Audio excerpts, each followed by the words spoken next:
몇 년 만에 돌아왔어도 할머니 집에 답답하게 박제된 공기는 예전과 다르지 않았다. 아빠가 열어준 현관문이 열리는데 벌써 숨이 막히는 느낌이었다. 지인이 미국으로 떠나던 날 아침에도 방에서 나와보지 않았던 그녀의 할머니는 이번에도 부엌에서 나오지 않았고, 지인이 다가가 인사를 하자 그제서야 그녀를 보며 밥을 먹으라고 했다. 상다리가 부러지게 차려놓은 그 밥상이 그녀를 향한 할머니의 마음이란 걸 지혜는 사실 예전부터 알고 있었다.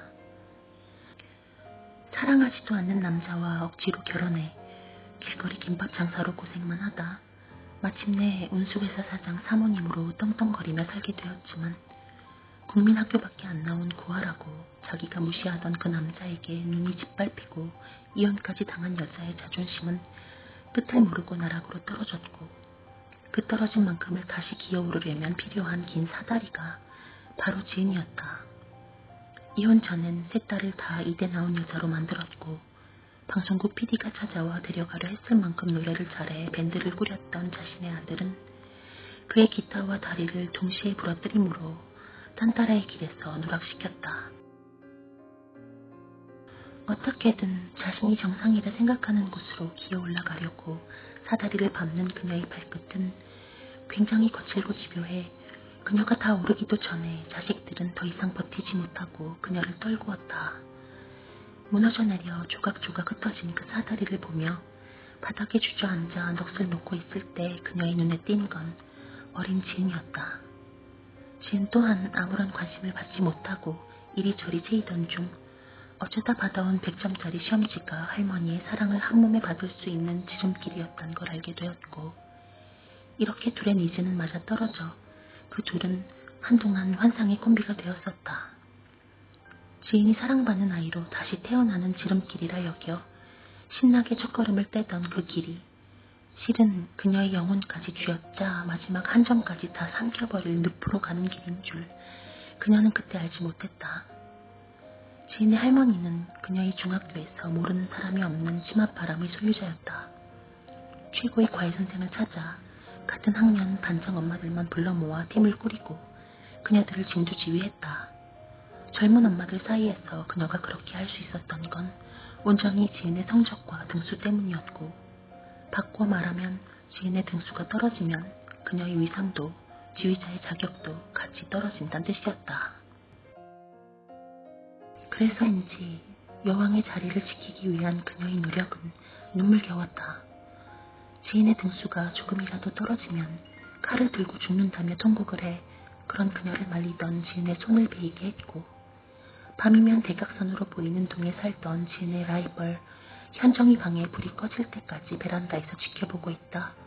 불이 꺼지면 그때부터 무조건 1시간을 더 공부하게 했다. 현정이가 3시면 지인이는 4시였다. 공부에 방해된다며 큰 TV에 이어폰을 끼고 보았고, 혹시라도 지인이 딴짓을 할까 방문을 못 닫게 했으며 살금살금 걸어와 불시 검문을 했다. 지인이 용돈으로 사모은 스크린 잡지와 몰래 스크랩에 침대 밑에 숨겨놓은 장국영, 임청아의 사진들을 찾아내어 갈기갈기 찢어내다 버려 지인이 울자 엄마가 창녀라서 제가 저런다고 무슨 마약을 하다 걸린 아이 취급을 했다. 아빠가 어느 날 데려와 집에 놓고 간 요크셔 테리어 강아지 투투를 지인은 동생처럼 사랑했는데, 어느 날 학교에서 돌아와 보니 투투는 없었고 그녀의 할머니는 마치 더 이상 안 쓰는 장난감을 남에게 줘버렸다 얘기하듯 아무렇지도 않게 지인의 공부를 방해하고 시간을 뺏어서 다른 집에 줘버렸다고 했다. 하지만 투투는 그냥 공부하는 지인의 발밑에 가만히 앉아 있었던 것 말고는 잘못한 일이 없었다. 지인의 세 고모들과 아빠도 같은 이유로 모두 질려 결혼을 하거나 한량이 되는 걸로 할머니의 사다리가 되는 걸 거부하고 도망갔기 때문에 지인이 처한 상황을 누구보다 더 잘 알고 있었지만 그중 아무도 지인을 구해주는 사람은 없었고, 오히려 할머니를 잘 보살피라는 말로 그녀를 총알바지로 씀으로써 자신들의 엄마와 거리를 두고 사는 거에 대한 죄책감을 중화시켰다. 그래도 지인은 그 어떤 순간에도 할머니를 행복하게 하는 걸 자신의 최우선 순위에 두었고, 할머니가 하라는 건 뭐든 다 했다. 등수를 유지했고 친구들과 놀지 말래서 학교 쉬는 시간 외엔 친구와 놀지 않았다. 밖에서 노는 게 허락된 유일한 하루, 시험이 끝나는 당일조차 친구들과 잠시 있다가도 집에 혼자 우두커니 앉아있을 할머니가 불쌍해 금세 집으로 돌아왔다. 그런 지은을 더 이상 못 참고 폭발하게 만든 사건은 바로 고등학교 추첨제였다.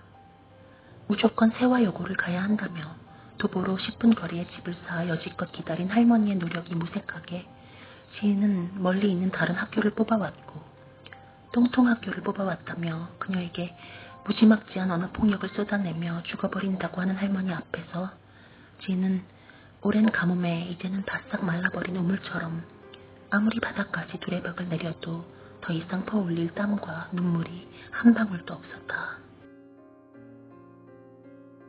성적순도 아니고 인력으로 어쩔 수 없는 일로 이렇게까지 참담해져야 한다는 게 지혜는 이젠 한계라고. 이대로라면 자신도 고모들과 아빠처럼 할머니를 너무 싫어하게 될지도 모른다고 생각했다. 그날 지혜는 처음으로 먼저 할아버지에게 전화를 걸었고 제발 좀 살려달라고, 여기에서 꺼내달라고 애원했다. 그런데 뜻밖의 할아버지의 대답은 단순했다. 그 여자가 너한테도 그러냐? 그래, 유학 가라. 자식들 다 망쳐놓고 아직도 정신을 못 차렸구만. 그렇게 할머니의 사다리 이길 포기한 지은은 미국으로 떠났고 그녀의 할머니는 홀로 남겨졌다. 지인이 세상에서 제일 싫어하는 사람은 할머니였고 지인이 세상에서 가장 사랑하는 사람도 할머니였다. 지인을 세상에서 제일 힘들게 하는 사람은 할머니였고 지인을 세상에서 가장 사랑하는 사람도 할머니였다.